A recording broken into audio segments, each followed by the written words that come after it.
देहियन high school का छात्र ग्वान हर सुबह अपनी लाश जैसे शरीर को बिस्तर से घसीट कर स्कूल ले जाता है।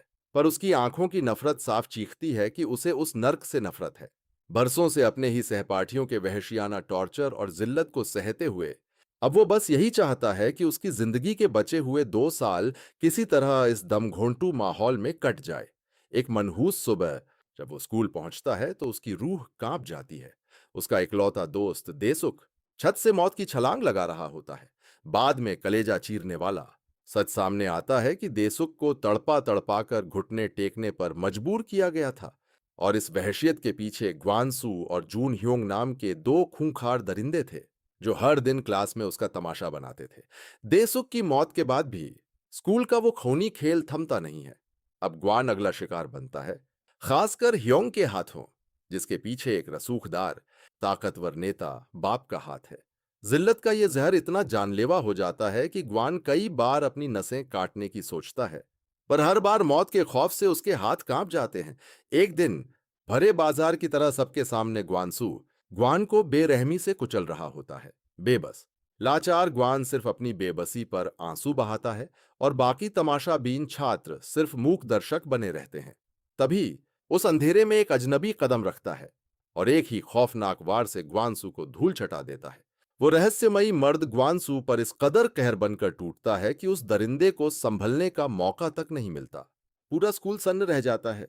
हर जहन में एक ही खौफनाक सवाल गूंजता है कि आखिर यह जल्लाद कौन है। तभी ह्योंग वहां पहुंचता है और दहाड़ते हुए उसकी औकात पूछता है। सब समझते हैं कि यह कोई नया सन की टीचर है, पर वो मर्द अपनी पहचान बताता है। जिन एजुकेशन राइट्स प्रोटेक्शन ब्यूरो का एक बेखौफ इंस्पेक्टर। अपना सरकारी पहचान पत्र हवा में लहराते हुए वो साफ करता है कि इस महकमे का जन्म ही स्कूलों में पल रहे इन गुंडों और वहशियों को कुचलने के लिए हुआ है। और देहियन हाई स्कूल उनकी लिस्ट का पहला शिकार है। छात्र खौफ और कौतूहल से उस नए शिकारी को देखते रह जाते हैं। कुछ देर बाद जिन उनकी क्लास में दाखिल होता है और ऐलान करता है कि अब से इस नर्क का रखवाला वही है। हाजिरी लेते वक्त उसकी आवाज कड़कती है। क्या किसी में सच बोलने का दम है कि देसुख ने मौत को गले क्यों लगाया? एक आवारा लड़का उसका मजाक उड़ाने की गुस्ताखी करता है। जिन उसी पल उसकी रीढ़ की हड्डी कंपा देने वाली सजा देता है। वो पूरी क्लास को फर्श पर रेंगने का हुक्म देता है। ह्योंग बगावत पर उतर आता है और बाकी भेड़ियों को हुक्म न मानने का इशारा करता है। ह्योंग के खौफ से सबकी सांसें अटक जाती हैं। लेकिन जिन एक ही जानलेवा प्रहार से ह्योंग के गुरूर को मिट्टी में मिला देता है। पल भर में पूरी क्लास में मौत का सन्नाटा छा जाता है और सब घुटनों के बल आ जाते हैं। लंच के वक्त भूखे छात्र कैंटीन की तरफ भागते हैं, पर वहां जिनको खुद खाना परोसते देख चौंक जाते हैं। जब ह्योंग की थाली सामने आती है तो वो जानबूझकर उस खाने को कचरे के डिब्बे में फेंक देता है। जिन इस तौहीन को बर्दाश्त करने वालों में से नहीं था। वो उस कचरे को उठाता है और ह्योंग के महंगे कपड़ों पर उड़ेल देता है। पूरी कैंटीन ठाकों से गूंज उठती है और ह्योंग अपनी जिल्लत के आंसू पीकर रह जाता है। इसके बाद जिन सीधे सांसद ग्वांग के आलीशान महल में घुसता है और ह्योंग से मिलता है, जो उस स्कूल का सबसे बड़ा नासूर है। जिन उस भ्रष्ट सांसद को सीधे लफ्जों में चेतावनी देता है कि उसका बेटा हदें पार कर चुका है और उसे सीधे रास्ते पर लाना जरूरी है, वरना वो खुद उसकी खाल उधेड़ देगा। वो ह्योंग का कान मरोड़कर उसे घसीटता है और सजा के तौर पर स्कूल के गंदे टॉयलेट साफ करने पर मजबूर कर देता है। जब सांसद को पता चलता है कि इस एजेंसी के पीछे शिक्षा मंत्री ग्योंग सुक का हाथ है, तो वो आगाबबूला होकर स्कूल में घुसता है और जिनको बर्बाद करने की धमकी देता है।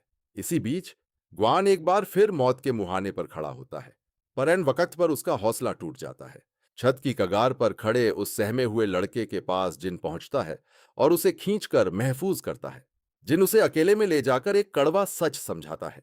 इन भेड़ियों के डर से खुद को मिटाने के बजाय जब भी मौका मिले पलट कर वार करो, और अगर लड़ने की ताकत ना हो तो चुपचाप मरने के बजाय वहां से भाग जाओ, पर सहो मत। उस काली रात के बाद जिन और ग्वान के बीच का फासला धीरे धीरे मिटने लगता है। दूसरी तरफ सांसद ग्वांग सीधे शिक्षा मंत्री ग्योंग सुक के केबिन में धावा बोलता है, इस नई एजेंसी की मौत का परवाना लेकर। वो चिल्लाता है कि आखिर इस बला को क्यों पैदा किया गया। मंत्री बेहद शांति से जवाब देते हैं कि 2 साल पहले जब एक मासूम छात्र ने तंग आकर अपने ही गुरु की जान ले ली थी, उसी दिन इस एजेंसी की बुनियाद रखी गई थी। वो दोबारा ऐसा खूनी इतिहास नहीं दोहराना चाहते। सांसद चीखता है कि आखिर उनकी पूरी फौज को सिर्फ देहेन स्कूल में ही क्यों भेजा गया। उनका एक गुंडा उनके बेटे का शिकार कर रहा है। ग्योंग सुख पलटकर कहते हैं कि उन्हें तो यह भी नहीं पता था कि उस गटर में सांसद का पाप पलता है। नेता अपने बेटे के गुनाहों पर पर्दा डालने की कोशिश करता रहता है, पर मंत्री उसके सामने झुकने से साफ इनकार कर देते हैं। कहानी अब एक तूफानी चुनावी रैली की तरफ मुड़ती है, जहां पत्रकारों और प्रदर्शनकारियों का हुजूम उमड़ा है। लोग सांसद ग्वांग के खिलाफ तख्तियां लेकर खड़े हैं। उस पर भ्रष्टाचार और सत्ता के नशे का आरोप लगा रहे हैं। बौखलाया हुआ सांसद फिर शिक्षा मंत्री को घेरता है। तब पर्दा उठता है कि इस पूरी तबाही के पीछे खुद मंत्री का हाथ था, क्योंकि उन्हें पता चल चुका था कि उस शिक्षक की मौत के पीछे इसी सांसद के बेटे का हाथ था। सांसद तड़प कर पूछता है, तुमने मेरे ही सीने में खंजर क्यों घोंपा? हम तो एक ही कश्ती के सवार थे। लेकिन मंत्री ठंडे लहजे में कहते हैं कि उनके पास कोई रास्ता नहीं था। किसी न किसी को तो उस वहशी लड़के की खाल खींचनी ही थी, इससे पहले कि वो और मासूमों की जिंदगियां निगल जाता।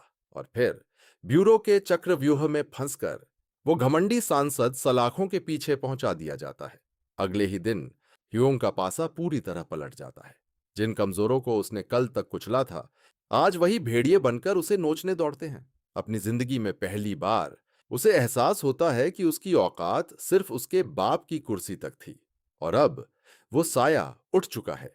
इसी बीच ग्वान उस खौफनाक जगह खड़ा होता है जहां उसके दोस्त देसुक ने दम तोड़ा था।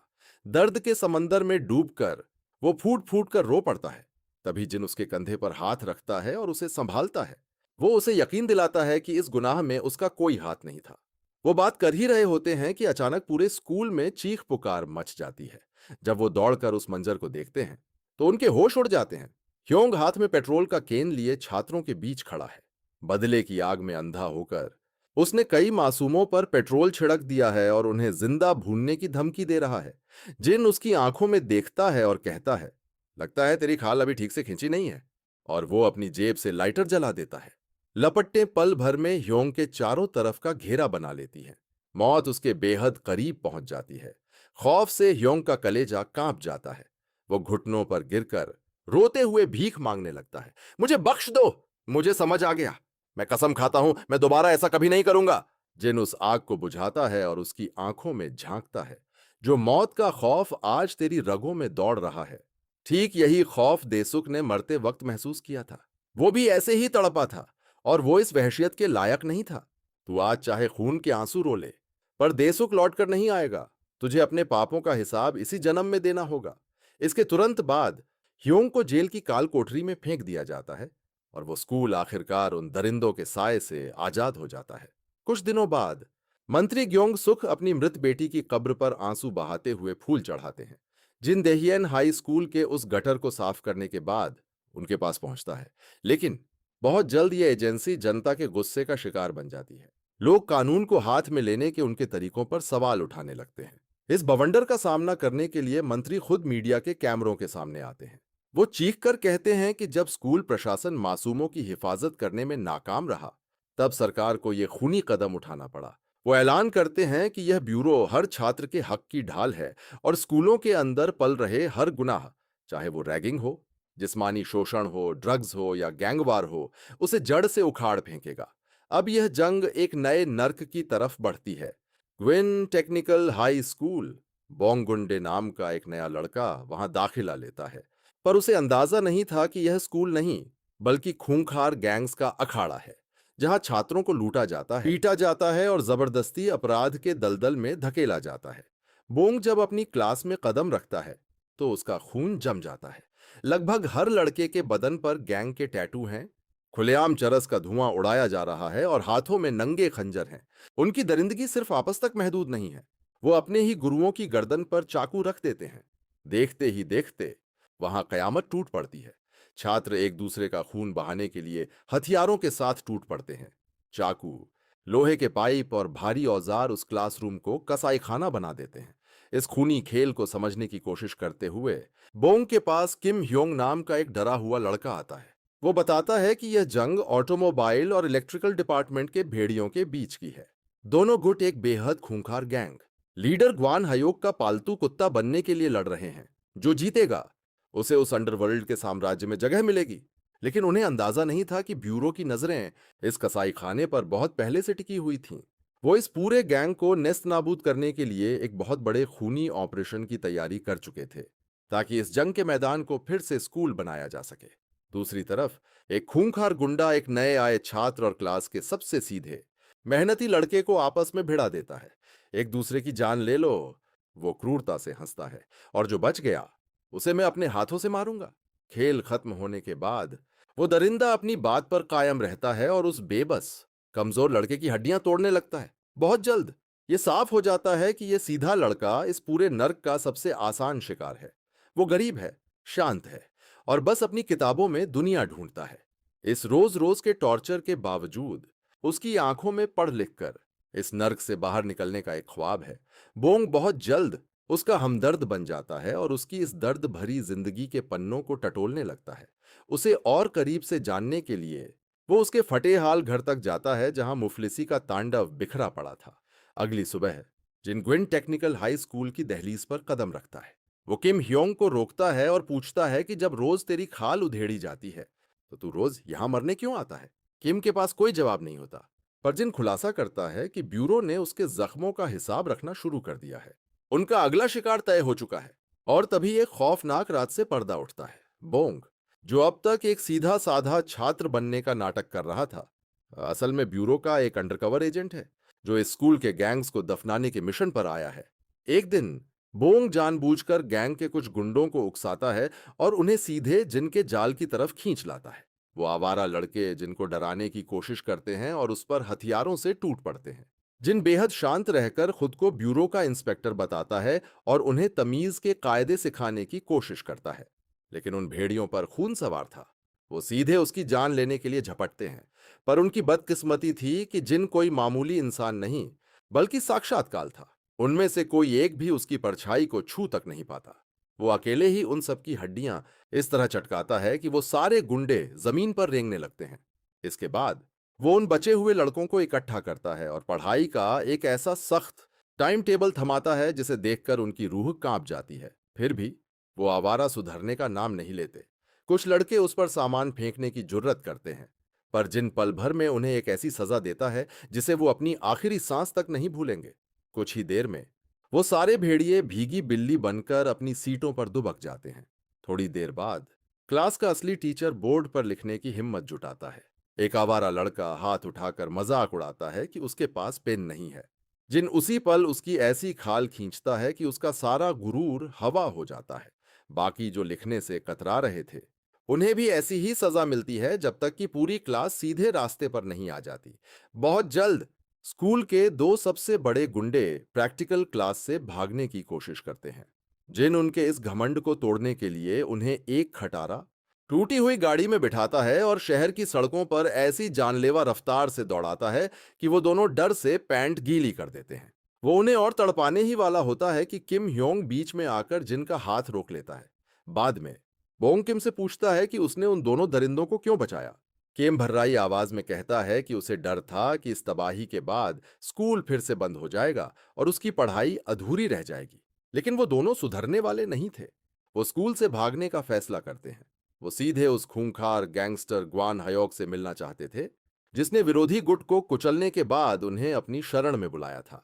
बोंग को उनके इस इरादे की भनक लग जाती है और वो उन दोनों को यकीन दिलाता है कि वो उन्हें स्कूल की दीवार फांदकर उस डॉन से मिलवाएगा। मदद का मुखौटा पहनकर बोंग उनके पीछे पीछे चल देता है। कुछ देर बाद वो तीनों वापस क्लास में लौटते हैं। वो दोनों आवारा लड़के आते ही जिनको अपनी मौत के लिए उकसाने लगते हैं। ठीक उसी भयानक मोड़ पर क्लास का दरवाजा धड़ाम से खुलता है और खुद ग्वान हयोक अंदर दाखिल होता है। बिना एक पल गंवाए वो गैंगस्टर जिनकी आंखों में आंखें डालकर उसे मौत के खेल की चुनौती देता है। दोनों के बीच पूरी क्लास के सामने मुक्कों की बरसात शुरू हो जाती है।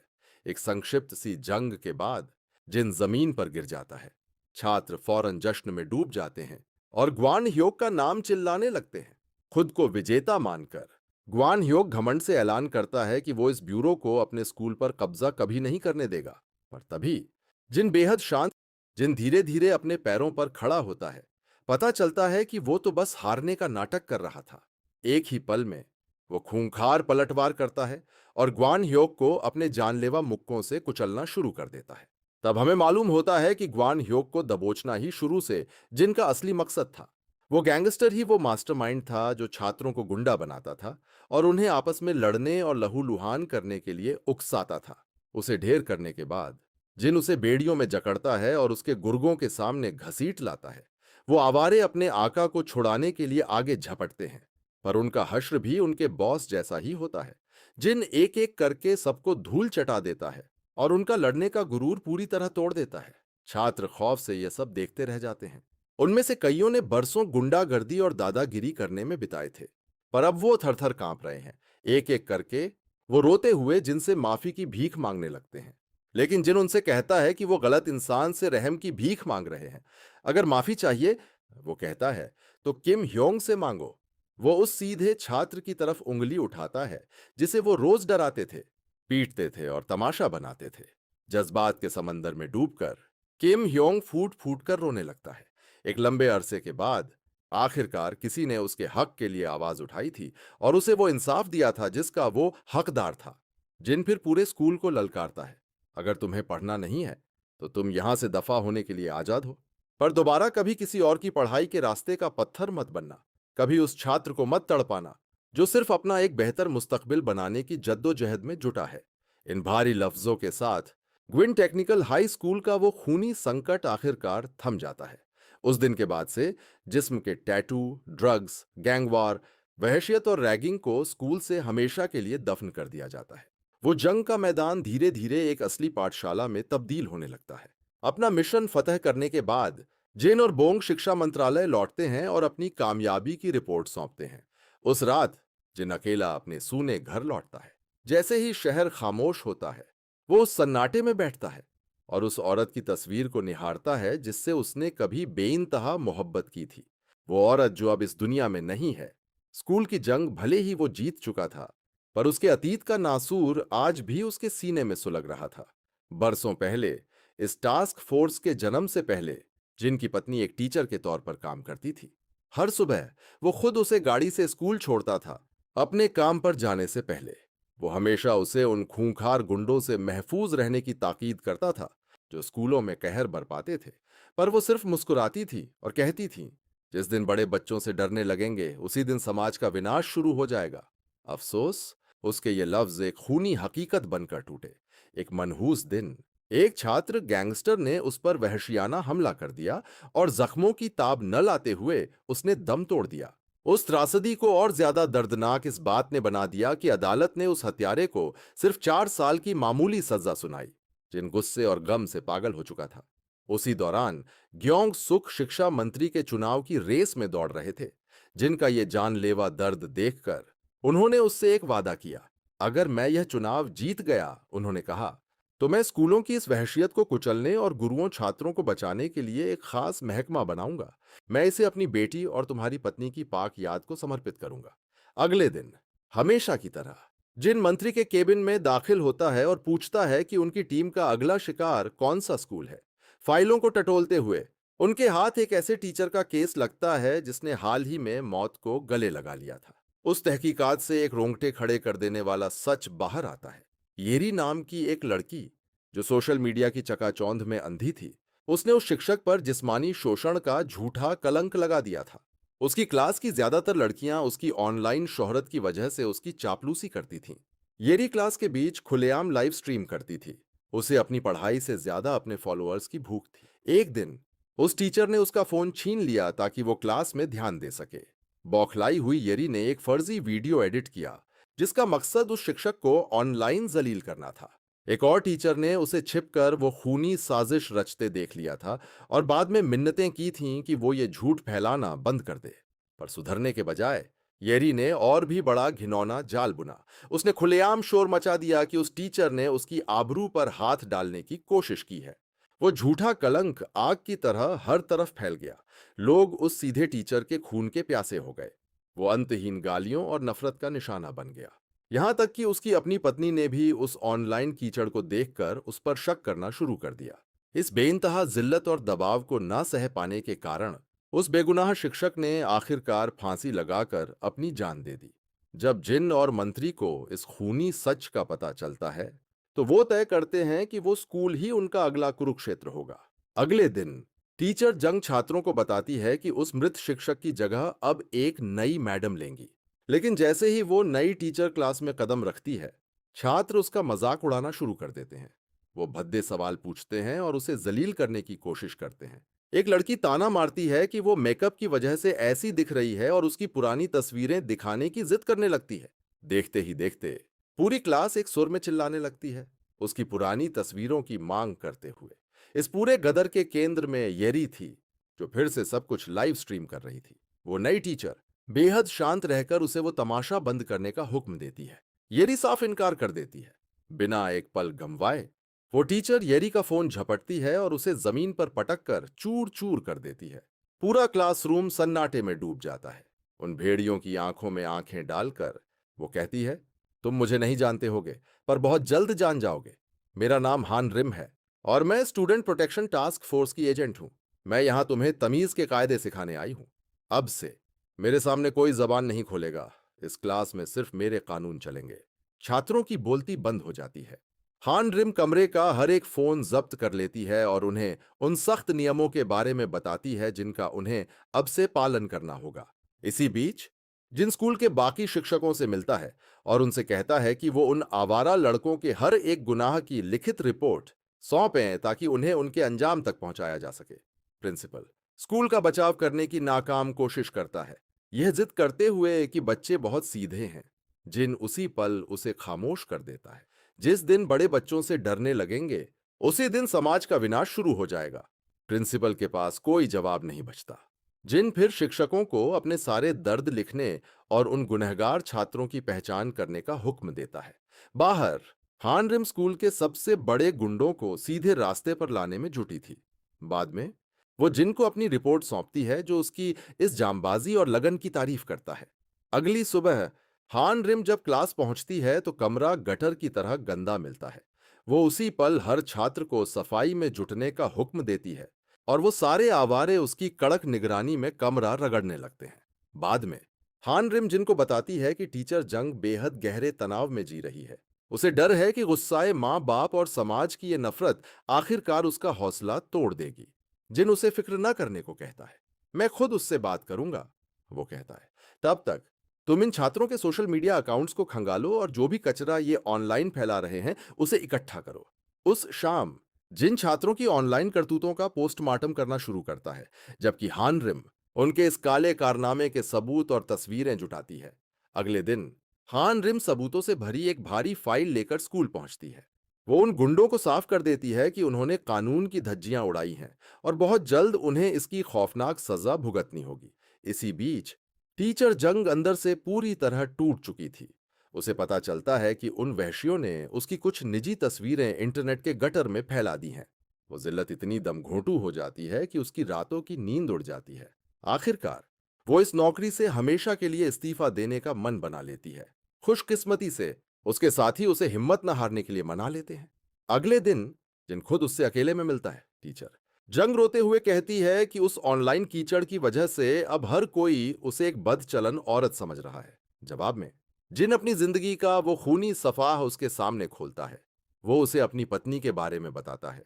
एक नेक दिल टीचर जिसने स्कूल की इसी वहशियत के आगे अपनी जान गंवा दी थी। फिर वो उसे कुछ ऐसा दिखाता है जिसकी उम्मीद नहीं थी। उस नफरत के समंदर के बीच कुछ सहमे हुए छात्रों ने छिपकर अपनी मैडम के लिए हिम्मत से भरे खत लिखे थे, उनका शुक्रिया अदा करते हुए। जैसे ही टीचर जंग उन लफ्जों को पढ़ती है, उसकी आंखों से आंसुओं का सैलाब बह निकलता है। कई हफ्तों के बाद उसे फिर से जीने की एक उम्मीद मिलती है। जिन नरमी से उससे कहता है कि वो अपने बच्चों और अपने इस मुकद्दस पेशे को यूं अकेला ना छोड़े। अगले दिन टीचर जंग एक नए फौलादी हौसले के साथ क्लास में लौटती है। वो उन लड़कों को सीधे रास्ते पर लाना शुरू करती है जो पढ़ने से कतराते थे, खासकर यरी को, जो अब भी स्कूल का सबसे बड़ा नासूर बनी हुई थी। क्लास खत्म होने के बाद येरी एक बार फिर मैडम जंग के खिलाफ ऑनलाइन जहर उगलने की कोशिश करती है, पर तभी कुछ अजीब होता है। उसके अकाउंट से उसका फैलाया कचरा अचानक गायब होने लगता है। एक के बाद एक उसके सारे पोस्ट उसकी आंखों के सामने दम तोड़ देते हैं। वो खौफ में आकर देखती है कि सब कुछ मिटाया जा रहा है और इसे अंजाम देने वाले कोई और नहीं, बल्कि जिन की अगुवाई में काम कर रही टास्क फोर्स थी, जिसके पीछे खुद शिक्षा मंत्री का साया था। गुस्से से पागल होकर येरी मैडम जंग की तरफ झपटती है और उन पर हाथ उठाने की कोशिश करती है। इससे पहले कि वो कोई गुनाह कर पाती, टास्क फोर्स के एजेंट उसे दबोच लेते हैं। येरी को उसी पल जकड़ लिया जाता है और उसके इस गुनाह की उसे रूह कंपा देने वाली सजा दी जाती है। एक बार फिर यह फौलादी महकमा स्कूल में कानून का राज कायम करने में कामयाब होता है। अंत में शिक्षा मंत्री एक प्रेस कॉन्फ्रेंस करते हैं और ऐलान करते हैं कि सून गर्ल्स स्कूल में पल रहे उस खूंखार लेडीज गैंग को हमेशा के लिए नेस्तनाबूद कर दिया गया है। वो स्कूल आखिरकार एक ऐसा महफूज आशियाना बन चुका है जहां गुरु बिना किसी खौफ के पढ़ा सकते हैं और बच्चे बिना किसी रैगिंग, वहशियत या सोशल मीडिया के इस झर के पढ़ सकते हैं। एक और मिशन अंजाम तक पहुंचता है और एक बार फिर जिन की टीम साबित करती है कि उनका जन्म ही बेगुनाहों की ढाल बनने और स्कूलों के अंदर इंसाफ का परचम लहराने के लिए हुआ है। कहानी आगे बढ़ती है जब शिक्षा मंत्री के विरोधी नेताओं का एक गुट मीडिया के सामने आता है।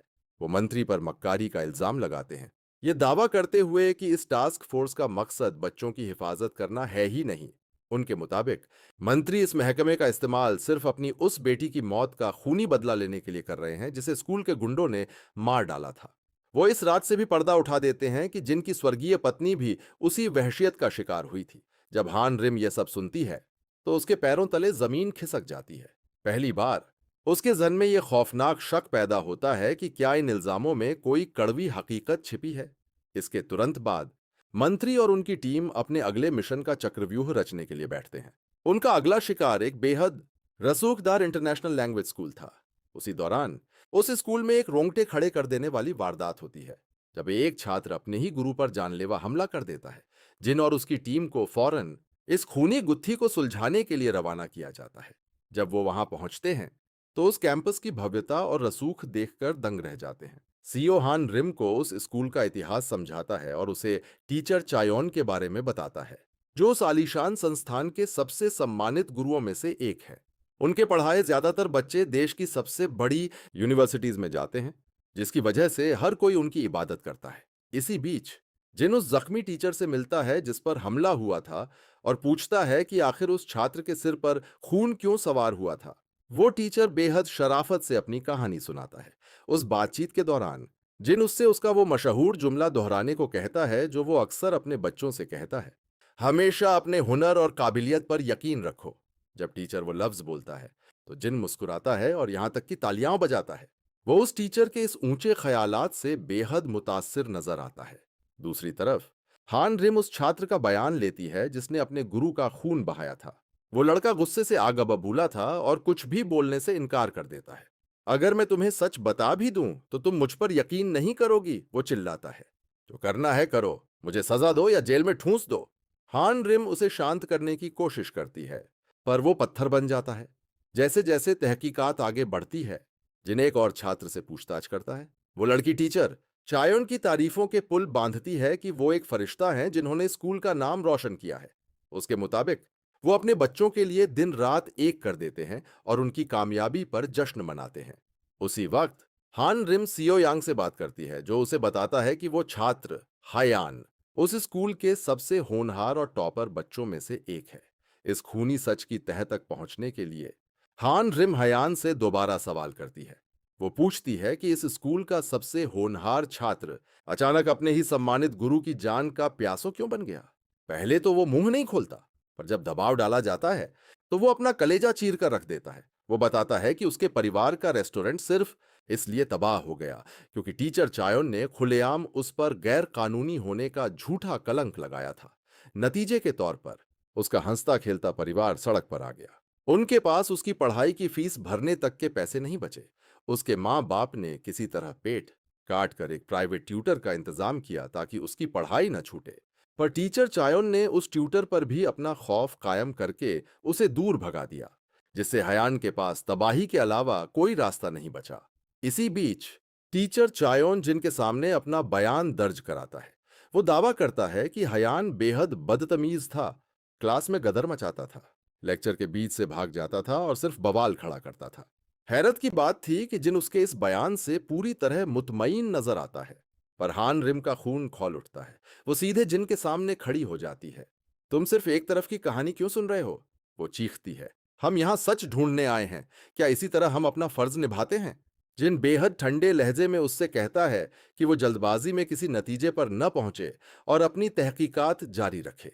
बाद में सीओ यांग उस प्राइवेट एकेडमी का रुख करता है जहां हयान कभी पढ़ता था। वहां वो हयान के पूर्व ट्यूटर से मिलता है और उस ट्यूटर और टीचर चायोन के बीच के उस काले रिश्ते को बेनकाब कर देता है।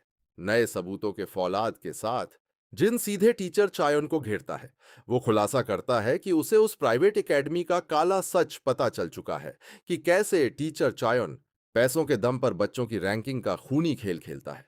अमीर घराने उसे करोड़ों की रिश्वत देते हैं ताकि उनके निकम्मे बच्चों को टॉप रैंक्स मिले, जबकि हयान जैसे गरीब बेसहारा बच्चों को जानबूझकर उस लिस्ट में नीचे ढकेल दिया जाता है।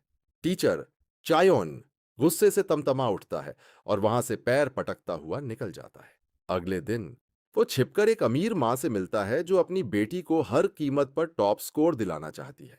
वो अपनी बेटी के खराब मार्क्स बर्दाश्त करने को तैयार नहीं थी और टीचर चायोन पूरे घमंड के साथ वादा करता है कि वो उस लड़की को सबसे ऊंचे नंबरों से पास करवाएगा। इसी बीच हान रिम अब भी जिन पर भरोसा नहीं कर पा रही थी। उसे डर था कि जिन पर लगे वो इल्जाम सच हो सकते हैं और वो अब इंसाफ की राह से भटक चुका है। सीईओ उसे संभालता है और उस पर भरोसा बनाए रखने की गुजारिश करता है। तभी बाजी एक खौफनाक मोड़ लेती है। पुलिस की गाड़ियां सायरन बजाती हुई पहुंचती हैं और जिनके साथ टास्क फोर्स के कई एजेंटों को हथकड़ियां पहना देती हैं। उन पर अपनी ताकत का नाजायज इस्तेमाल करने और निजी दुश्मनी निकालने का संगीन इल्जाम लगाया जाता है। यहां तक कि खुद शिक्षा मंत्री को भी सलाखों के पीछे डाल दिया जाता है। इस काले स्कैंडल की खबरें पूरे देश के टीवी चैनलों पर चीखने लगती हैं।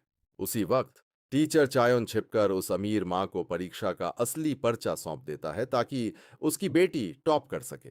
जेल जाने से पहले मंत्री बेहद खामोशी से सीओ यांग को इस जंग को जारी रखने का हुक्म देते हैं, क्योंकि पूरी टीम में सिर्फ वही एक परिंदा आजाद बचा था। बहुत जल्द परीक्षा की वो घड़ी आ जाती है। टीचर चायोन उस लड़की के पास जाता है जिसे उसने पर्चा बेचा था और पूरे यकीन के साथ उसे अच्छा करने को कहता है। दूसरी तरफ मंत्री और उनकी टीम को अदालत के कटघरे में खड़ा किया जाता है जहां सरकारी वकील उन पर इस महकमे को अपने बदले का हथियार बनाने का इल्जाम लगाते हैं। और तभी पूरा पासा पलट जाता है। टीचर चायोन को अचानक पता चलता है कि परीक्षा के सारे पर्चे बदले जा चुके हैं। खौफ से कांपता हुआ वो क्लासरूम की तरफ दौड़ता है ताकि उस परीक्षा को रोक सके। पर तभी जिन उस अंधेरे से बाहर आता है और मुस्कुराते हुए खूनी सच से पर्दा उठाता है। टास्क फोर्स ने खेल शुरू होने से पहले ही पर्चे बदल दिए थे। उनका ये गुप्त ऑपरेशन फतेह हो चुका था। टीचर चायोन का वो काला साम्राज्य सबके सामने नंगा हो जाता है। उसकी गुप्त डील्स, सबूत, रिकॉर्डिंग्स और हर एक खूनी बातचीत को पूरे स्कूल के सामने लाउडस्पीकर पर चला दिया जाता है। पूरा स्कूल जान जाता है कि कैसे उसने अमीर बापों के तलवे चाटकर होनहार बच्चों के भविष्य का कत्ल किया था। वो लड़की जिसे लीक पर्चा मिला था, जिल्लत के मारे अपना मुंह छिपाने लगती है और सबूतों को फाड़ने की नाकाम कोशिश करती है, पर अब बहुत देर हो चुकी थी। उसी वक्त जिन हयान से मिलता है और उससे वो बात कहता है जिसे सुनने के लिए वो बरसों से तड़प रहा था। तुम शुरू से सही थे। अपनी जिंदगी में पहली बार किसी ने उसके साथ हुई उस नाइंसाफी को स्वीकार किया था। दूसरी तरफ शिक्षा मंत्री अदालत में अपने खिलाफ लगे हर एक कीचड़ को धो डालते हैं। जनता के सामने खड़े होकर वो उन भ्रष्ट नेताओं, अमीर बापों और रसूखदार भेड़ियों के हर एक काले कारनामे को एक एक करके नंगा कर देते हैं। वो सरेआम उनके नाम चीखते हैं और बताते हैं कि कैसे उन्होंने अपने बच्चों की खातिर गुरुओं के ईमान को खरीदा था। अब छिपने के लिए कोई कोना नहीं बचा है। वो दहाड़ते हैं, तुम चाहे जितने ताकतवर हो, हम तुम्हें ढूंढ निकालेंगे। अंत में स्टूडेंट प्रोटेक्शन टास्क फोर्स एक और ऐतिहासिक फतह दर्ज करती है। वो छात्र जिसके साथ नाइंसाफी हुई थी खुद इस टीम के पास आता है उनका शुक्रिया अदा करने, इंसाफ को फिर से जिंदा करने के लिए। और आखिरकार टीचर चायोन, जिसकी कभी पूरी दुनिया इबादत करती थी, उसे भ्रष्टाचार, जालसाजी और उन्हीं बच्चों के भविष्य का सौदा करने के जुर्म में बेड़ियों में जकड़कर जेल भेज दिया जाता है। सच की जीत होती है, इंसाफ का परचम लहराता है और एक और स्कूल शिक्षा के मुखौटे के पीछे छिपे उन दरिंदों से आजाद हो जाता है। अगर आप सभी लोग इसके आगे की सारी एपिसोड देखना चाहते हो तो कमेंट करो पार्ट 2।